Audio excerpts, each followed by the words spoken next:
Hello, this week is week 7 of the Christian apologetics series. This is the last week before we have a break.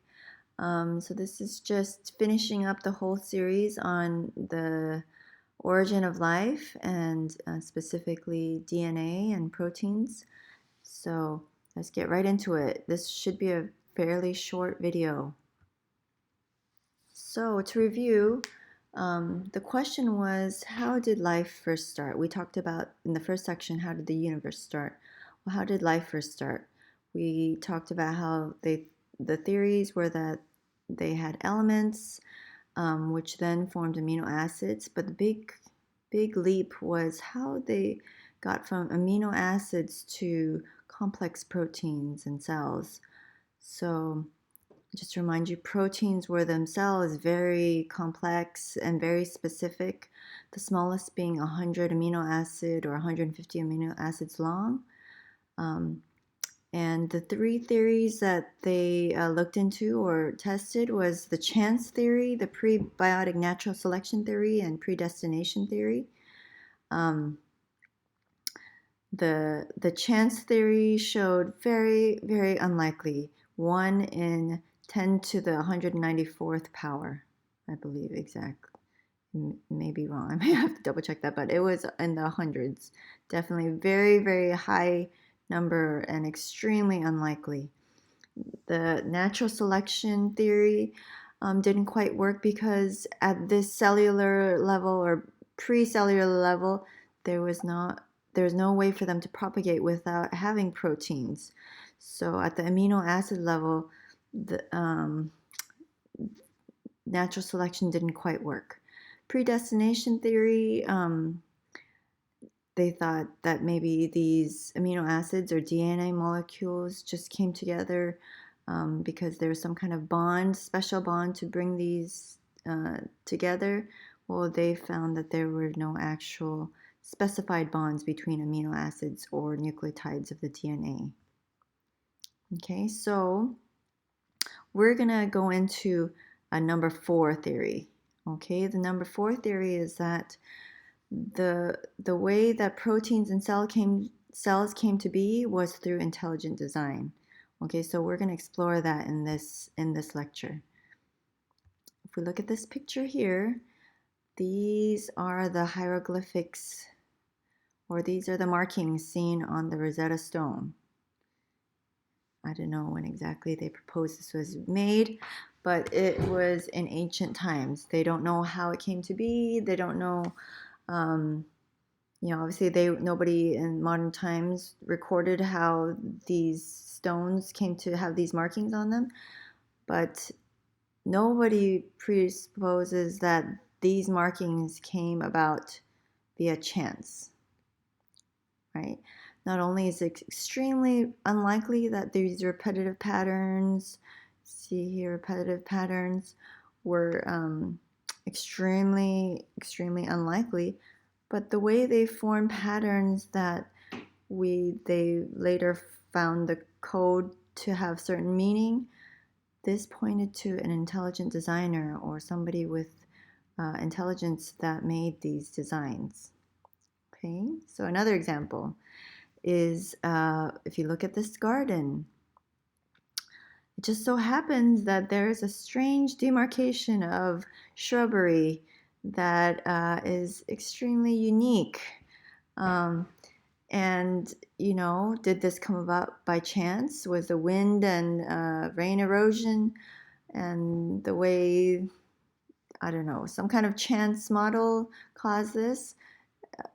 It's extremely unlikely, yes, but the fact that the pattern is a recognizable pattern points to that it had have come from an intelligent designer. Okay, we're going to do one more example. If you examine this piece of paper or book, you see these ink markings on this book. Yes, if you deduce it down to the actual chemicals on the page, the likelihood that these chemicals arrived on the page by chance are extremely unlikely. especially in this repetitive pattern. Well, when you look at that pattern closely and that pattern is repetitive and shares information, the keyword being information, this points to an intelligent designer causing this effect. Okay, so the main point is that in those three examples, information always comes from intelligence. We don't know in our universe, we don't know any other cause of information. I mean, we could give lots of examples, but there's just, when there's information, it comes from intelligence. Okay. Now, looking at the human cell or any biological cell that has this DNA encoded in it, this is exactly like the hieroglyphics or the words on the page. There is encoded digital information in the DNA molecule. The most logical conclusion is that the information had an intelligent source. Okay.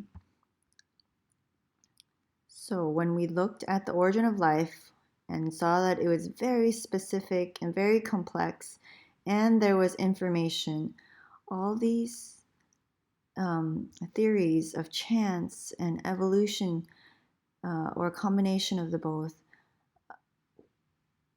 is just, we have never seen any other model making this kind of leap.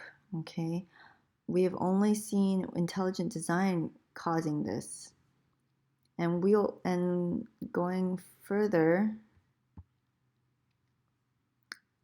So what's the next logical question? Who or what was this designer? We're not going to cover that in this section, but the fact that there was an intelligent design is very evident in the evidence so far. If we take even a closer look at DNA and look at it as information, just like the hieroglyphics that we saw earlier, DNA is encoded information, and what they actually initially found in the 1960s was that most of DNA did not code for proteins. So roughly, at least in humans, only about 2% of DNA coded for proteins.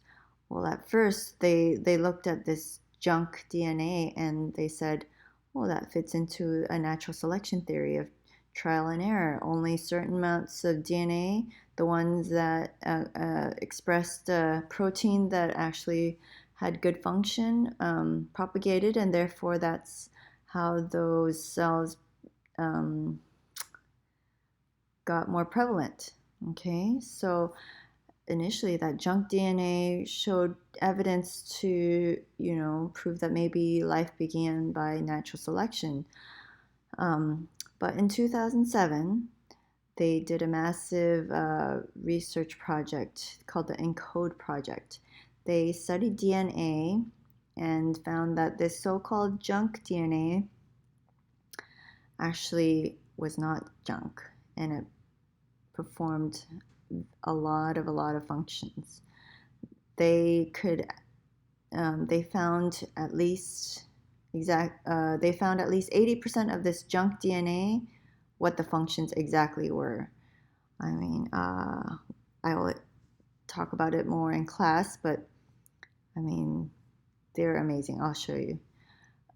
These junk DNA, or not so junk DNA, they found that it had nested coding of information. So they had like files within files, and there's hierarchy between the different folders.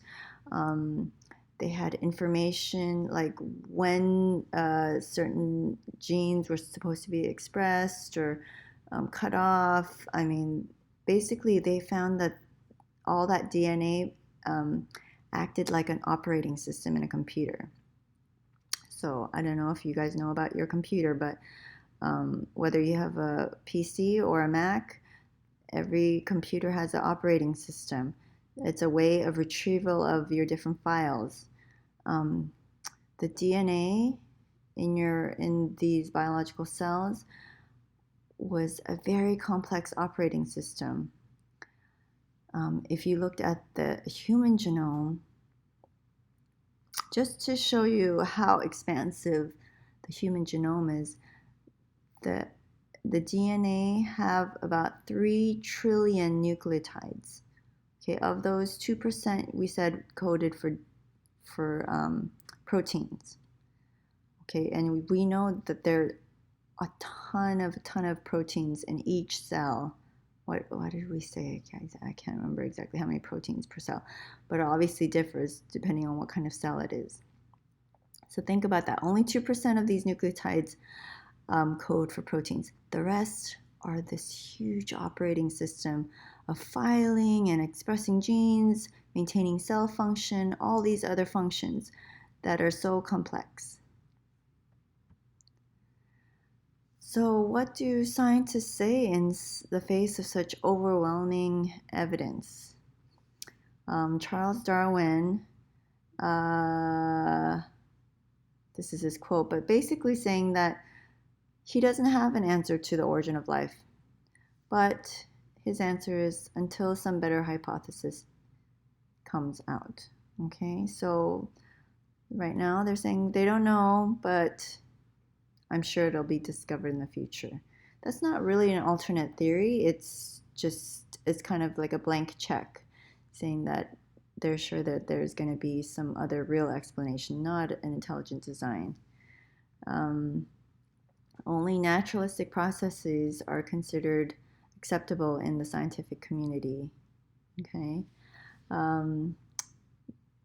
They said that in the video that there's a movie that shows scientists and professors and researchers who claim evidence showing intelligent design are losing their jobs, losing funding for their research, discredited, and shut out of the scientific community. Okay, so there's definitely bias. When we come to face bias, we are, of course, in the scientific community, there's a bias against intelligent design as a reasonable explanation for the origin of life. But on that same note, the church community, like this lecture, there is a bias of intelligent design as being a credible reason for life.